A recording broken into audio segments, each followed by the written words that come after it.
देखिए गवर्नमेंट जो है वो वन नेशन वन इलेक्शन करने की कोशिश में देखिए, क्योंकि बीजेपी जो है वो पावर से हट रही है। अब देखिए वन नेशन वन इलेक्शन के तहत आप जो है वो एक ही दिन में यहाँ पर लोकसभा, विधानसभा और अपने जो भी म्युनिसिपल कॉर्पोरेशन के इलेक्शन है उसमें वोट करने के लिए जाएंगे। देखिए अब तक के सबसे ज्यादा खर्चा जो है वो यहाँ पर सिर्फ बीजेपी ने किया है अपने इलेक्शन कैंपेनिंग में 1908 से 2019 तक के। इंडियन गवर्नमेंट अपना इलेक्शन का बजट लगभग 8 बिलियन डॉलर का रखती है, जो यहाँ पर साउथ सुडान, मालदीव, भूटान जैसे कंट्रीज की इकोनॉमी भी नहीं होती है। रिपोर्ट की वजह से पता चला है कि जो इलेक्शन का बजट होता है उसमें से 25% पैसा जो लगभग 1500 करोड़ होता है वो यहाँ पर सिर्फ वोटर को खिलाया जाता है ताकि वो उन्हीं को वोट दे।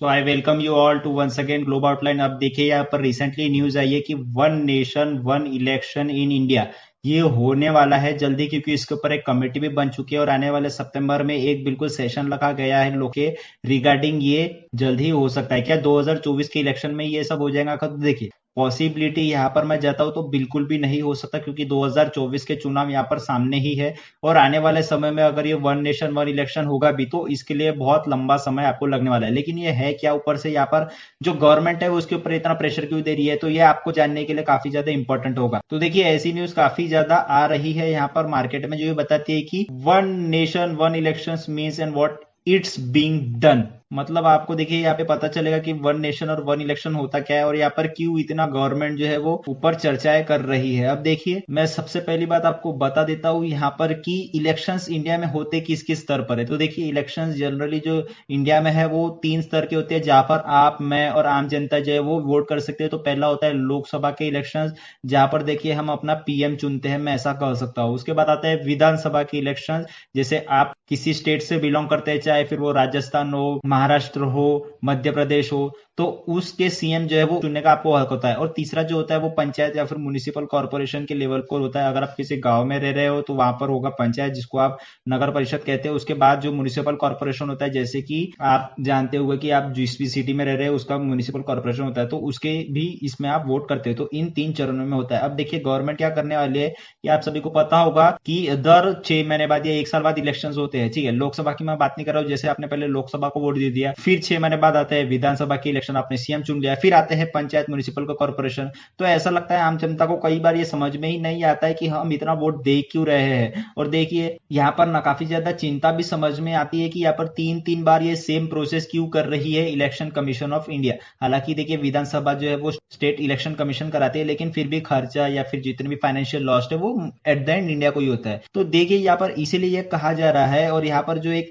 नई कमेटी है वो वन नेशन वन इलेक्शन की वो बैठाई जा रही है फॉर्मर प्रेसिडेंट रामनाथ कोविंद जी। अब आप सभी को पता होगा कि हमारे प्रेसिडेंट रह चुके हैं, तो इन्हीं के अध्यक्षता में ये जो वन नेशन वन इलेक्शन है वो कमेटी बैठी है और ये जांच करेगी कि क्या होना चाहिए क्या नहीं होना चाहिए। और जैसे कि मैंने बताया कि एक स्पेशल पार्लियामेंट सेशन रखा गया 18 से 22 सितंबर, मतलब जैसे G20 खत्म होता है इंडिया में उसके बाद हम तुरंत लग जाएंगे वन नेशन वन इलेक्शन की पॉलिसी में। मैं आपको बता देता हूँ कि इसके एडवांटेजेस क्या क्या हो सकते हैं, क्या हमें इसमें एडवांटेजेस देखने को मिलेंगे। तो सबसे पहले देखिए, पहले माइंड में आएगा आपको कि जितने भी यहाँ पर हम खर्चा करते हैं ना इलेक्शन में, जैसे कि मैंने बताया था कि 8 बिलियन डॉलर का खर्चा यहाँ पर होता है हर इलेक्शन में, जो देखिए यहाँ पर काफी भारी मात्रा में है। तो ऐसा ना हो जो भी यहाँ पर इलेक्शन का खर्चा होता है वो एक ही बार करे और हमें मनी सेव करना है, उसी के लिए ये इलेक्शन एक ही बार में कंडक्ट कराया जाए, ऐसी बात हो रही है। अब देखिए इसमें ये रफली आइडिया दे देता हूँ कि होगा कैसे। तो देखिए यहाँ पर लोकसभा उसी के साथ साथ विधानसभा उसी के साथ साथ म्युनिसिपल कॉर्पोरेशन के इलेक्शन एक साथ होंगे। अब देखिए होगे कैसे कि आप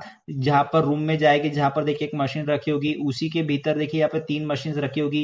पहले लोकसभा की कि आप पीएम चुने, उसके बाद विधानसभा की, उसके बाद म्युनिसिपल कॉर्पोरेशन की। तो यहाँ पर ऐसे 3 बार आपको वोट देना पड़ेगा एक ही दिन में, तब जाके आपकी जो प्रक्रिया है वो पूरी कंप्लीट हो जाएगी। लेकिन देखिए यहाँ पर जो मुख्य स्तर पर बात की जा रही है ना, वो यहाँ पर काफी सारे रीजनल पार्टीज और पॉलिटिकल पार्टी एक ही यहाँ पर बात कर रही है कि यहाँ पर हमें बिल्कुल एक्सपेंसेस कम करना है, एक्सपेंसेस पे बहुत ज्यादा ध्यान दिया जा रहा है। अब ऐसा क्यों है, तो देखिए थोड़े से आंकड़ों के हिसाब से मैं यहाँ पर बात करता हूँ कि यहाँ पर किस किस तरीके से हमारे एक्सपेंसेस होते हैं। तो अभी देख के देखिए, ये सिर्फ ये बता रहा है कि कौन से पार्टी ने यहाँ पर कितना कितना खर्च किया है। तो आप देख सकते हैं कि यहाँ पर है बीजेपी, उसके बाद आता है कांग्रेस, उसके बाद अदर जो भी यहाँ पर दूसरे रीजनल पार्टीज जो स्टेट वाइज मैटर करते हैं। अब देखिए आपको जानकर काफी ज्यादा हैरानी होगी कि सबसे ज्यादा जो यहाँ पर खर्चा किया ना अभी तक के पॉलिटिकल कैंपेन में, तो वो हुआ है यहाँ पर बीजेपी के द्वारा। जी हाँ बिल्कुल, देखिए 1998 में कितना खर्चा किया था इन्होंने और 2019 के इलेक्शन में इन लोगों ने कितना बड़ा यहाँ पर अमाउंट डिप्लॉय किया है, उतना यहाँ पर बिल्कुल कांग्रेस ने भी खर्चा नहीं किया है जितना यहाँ पर बीजेपी ने अब तक के अपना कैंपेनिंग चलाया है इलेक्शन के लिए। और देखिए ये तो है कि ग्राफ की बात, लेकिन जो रिपोर्ट्स है जो पब्लिश होती है अलग अलग सोर्सेस से, तो वो ये बताती है कि यहाँ पर जो 2019 के लोकसभा इलेक्शन हुए थे ना, उसमें प्राइम मिनिस्टर नरेंद्र मोदी जो फिर से चुन के आए थे, वो अब तक के सबसे मैं कहूंगा कि सबसे कॉस्टलीएस्ट इलेक्शन था ever held in the history of the world, क्योंकि ना इतना यूएसए में हुआ, ना यूके में हुआ, ना कहीं और हुआ जितना यहाँ पर खर्चा 2019 के लोकसभा इलेक्शन में किया गया था। उसी के साथ साथ कुछ शॉकिंग खुलासे ये भी करती है ये रिपोर्ट कि देखिए जो ओवरऑल यहाँ पर खर्चा था ना वो 55,000 करोड़ मतलब रफली $8 बिलियन का था, जो यहाँ पर देखिए मालदीव, साउथ सुडान ने, भूटान की भी इकोनॉमी इतनी नहीं है जितना तो हमने सिर्फ इलेक्शन पे खर्चा किया है।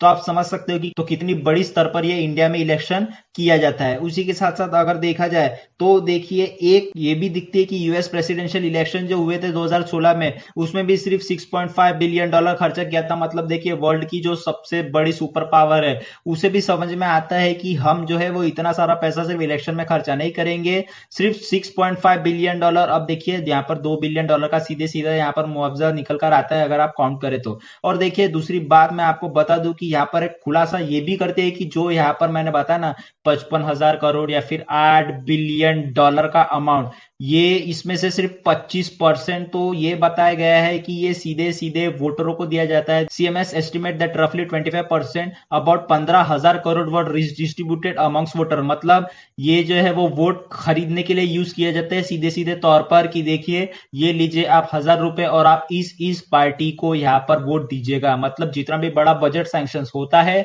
पॉलिटिकल कैंपेन के लिए या फिर इलेक्शन कमीशन के द्वारा इलेक्शन कंडक्ट कराने के लिए, उसमें से 25% जो पैसा है वो सिर्फ वोटरों को खिलाया जाता है ताकि आप हमें वोट दे। अब देखिए ये मैं अपनी तरफ से कुछ भी नहीं कर रहा हूं, ये सारा जो बेसिस है वो एक रिपोर्ट के आधार में है जिसका मैंने आपको एक स्क्रीनशॉट दिखाया है। उसी में से यहाँ पर ये भी बताया गया था कि कुछ, तो आप समझ सकते हो कि कितना बड़ा यहाँ पर खेल चलता है अगर इलेक्शन की बात आती है तो। और आप जो है वो सुर्खियां या फिर जो कैंपेनिंग देखते हैं दरअसल वेरियस न्यूज चैनल पे कि देखिए यहाँ पर ये हो गया वो हो गया, ऑनगोइंग गवर्नमेंट ने ये नया बिल लाया है या फिर यहाँ गए हैं, इस तरीके की विजिट हुई है, तो ये सब आपको मैनिपुलेट करने की चीजें होती है। दरअसल में ऐसा कुछ भी नहीं होता है, उन्हें पता रहता है कि आने वाले साल में इलेक्शन है, तो जाहिर सी बात है उनकी कैंपेनिंग तभी से शुरू हो जाती है। अब देखिए मैं आपको बता दूं कि यहाँ पर चैलेंजेस क्या क्या फेस करने पड़ेंगे अगर हम जो है वो वन सिस्टम वन इलेक्शन लाते हैं तो सबसे पहले देखिए आप सभी को पता होगा कि लोकसभा के चुनाव, विधानसभा के चुनाव ये ना एक समय पे होते नहीं है। देखिए कई जो 28 स्टेट्स है इंडिया में, उसमें से देखिए महाराष्ट्र के चुनाव सपोज इस साल हो रहे हैं, तो देखिए गुजरात के चुनाव में भी 3 साल बाद होंगे, उसके बाद राजस्थान के चुनाव 6 महीने बाद होंगे। तो ऐसा यहाँ पर कुछ सिस्टम है। अगर आपको एक ही समय पे विधानसभा, लोकसभा, तो आप सभी को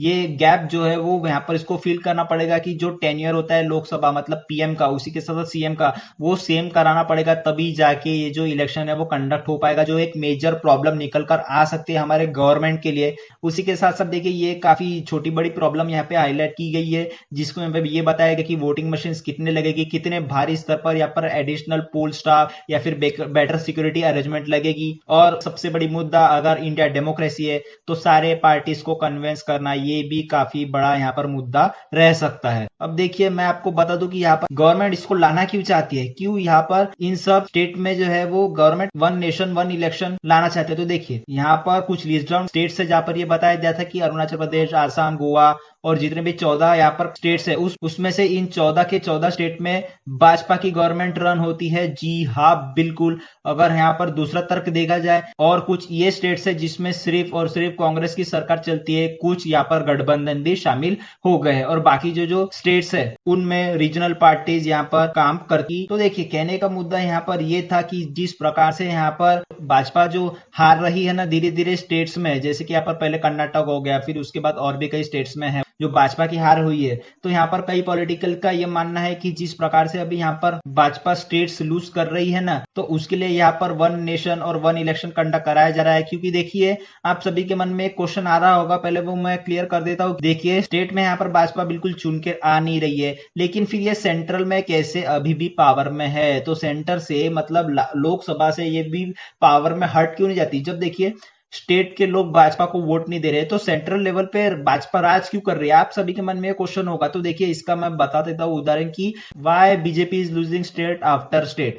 तो देखिए इसके कई कारण है। अब उन कारणों में से एक बड़ा कारण आता है कि यहाँ पर unemployment, falling economy, price rise, farming crisis, land issues, और भी कई है कि फार्मर इनकम, एमएसपी, उसके बाद जो वेरियस बिल्स लाए गए थे सीए, एनआरसी, तो इन सबको लेकर ना एक कलेक्टिव इफेक्ट ये देखने को मिला है कि यहाँ पर ना स्टेट लेवल पे पहले इनका गुस्सा निकल रहा है। क्योंकि देखिए स्टेट के पहले इलेक्शन हो जाते हैं, जैसे मैंने बताया थी फ्लक्चुएशन होते हैं लोकसभा और विधानसभा के इलेक्शन में। तो पहले देखिए स्टेट में यहाँ पर भाजपा को बिल्कुल चुन के लाया नहीं गया। अब देखिए दूसरी बात ये निकल कर आती है कि फिर सेंट्रल में ये पावर में क्यों है भाजपा? तो उसका रीजन ये निकल कर आता है कि जिस तरीके का पॉलिटिकल कैंपेन ये लोग करते हैं उस तरीके की यहाँ पर इनकी इमेज बन जाती है। अब देखिए यहाँ पर साफ साफ लिखा गया है कि first keep him in the news in the public I on the moving acting, watch him energetically climb the aeroplane stairs and how many events he attend in on his foreign visit. अब देखिए इसका ये मतलब होता है कि जिस प्रकार से पीएम की इमेज हमारे सामने रखी जाती है, क्योंकि देखिए जो सोर्स होता है न्यूज का वो एक तो रहेगा न्यूज,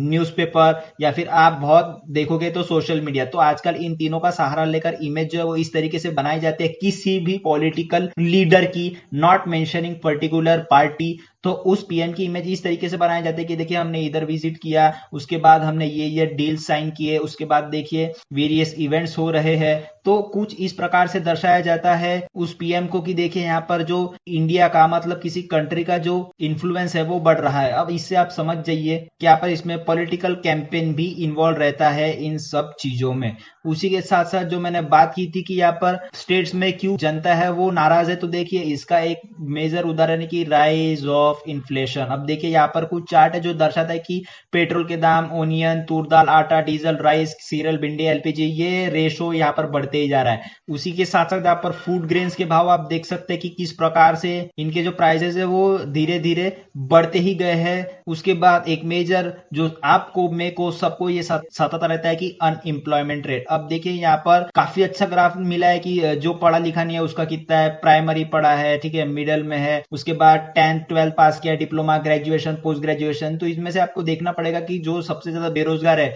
वो यहाँ पर ग्रेजुएशन और पोस्ट ग्रेजुएशन वाले ही है। आप देख सकते हैं यहाँ पर कितना बड़ा आंकड़ा, ये मेल फीमेल का आंकड़ा है एक्चुअली।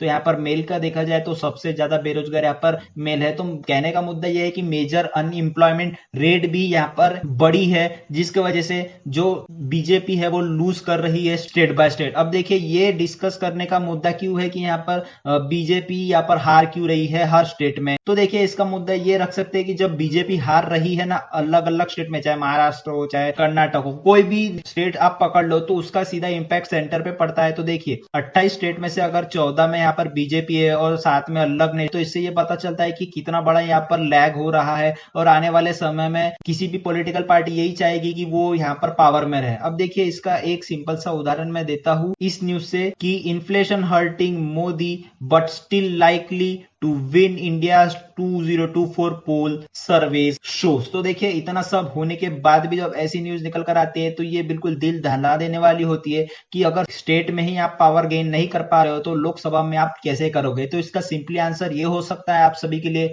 कि जिस प्रकार से यहाँ पर media houses, newspaper, social media agencies जो इमेज बनाने के लिए लगी होती है, उसी का कारण ये सब हो सकता है। उसी के साथ साथ अगर मैं आपको बात बता दूं कि ये वन नेशन वन इलेक्शन कराए जाने का क्यों यहाँ पर मुद्दा उठ रहा है, तो देखिए विरोध के पार्टीज ने ये बताया गया है कि देखिए कुछ लोगों को हाल ही में ये लगता है, जैसे मैंने सर्वे बताया, तो उस सर्वे बताने का कारण यही था कि इंडिया में ये स्ट्रांगली बिलीव किया जाता है कि 2024 में बिल्कुल बीजेपी ही चुन के आएगी। अब देखिए जब बीजेपी चुन के आ रही है लेकिन स्टेट में नहीं आ रही है, तो ये काफी ज्यादा मुद्दा खड़ा हो जाता है कि यहाँ पर वन नेशन वन इलेक्शन लाया जाए। क्यों? क्योंकि देखिए आपके सामने 3 यहाँ पर बैलेट रखे जाएंगे। पहला रखा जाएगा लोकसभा का, दूसरा विधानसभा का और तीसरा यहाँ पर म्यूनिसिपल कॉर्पोरेशन। अब इसको हटा भी दिया जाए तो देखिए मोटी मोटी लोकसभा और विधानसभा में क्या होगा, जब आपको लगता है कि हाँ बिल्कुल इंडिया राइज पे है तो किस वजह से, तो ऑनगोइंग गवर्नमेंट पे है, तो ऑनगोइंग गवर्नमेंट को आप लोकसभा में चुन के आओगे। अब देखिए इसका थोड़ा सा रिफ्लेक्शन आपको विधानसभा के इलेक्शन पर भी देखने को मिलेगा, क्योंकि आप वही सोचोगे कि अगर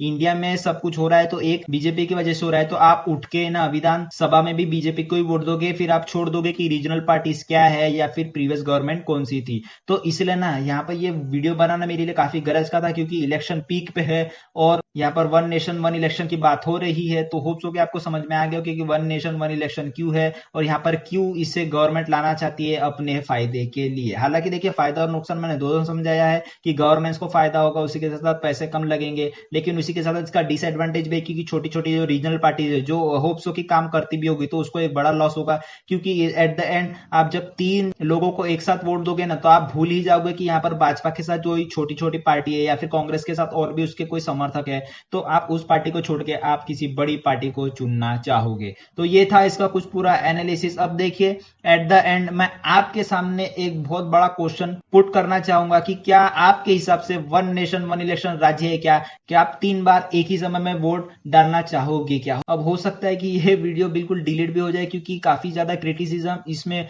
हुआ है गवर्नमेंट का। और देखिए मैंने क्रिटिसाइज किया है तो इससे पहले आप जब मेरी वीडियो देख रहे होंगे तो उसमें मैंने कई सारी जो इसकी अच्छाइयां भी बताई है वेरियस इश्यूज को लेकर। तो होप्स हो कि ये वीडियो देखिए यूट्यूब रिकमेंड करता है आपको, नहीं करता है ये तो अभी एनालिटिक्स पे डिपेंड करता है। लेकिन जब आप वीडियो देख रहे हो तो एक क्वेश्चन का आंसर जरूर देना कि वेदर इट इज गुड और बैड फॉर इंडिया। जाने से पहले एक कोट की life is a long lesson in humility, so be safe, be strong, be active with one and only globe outline.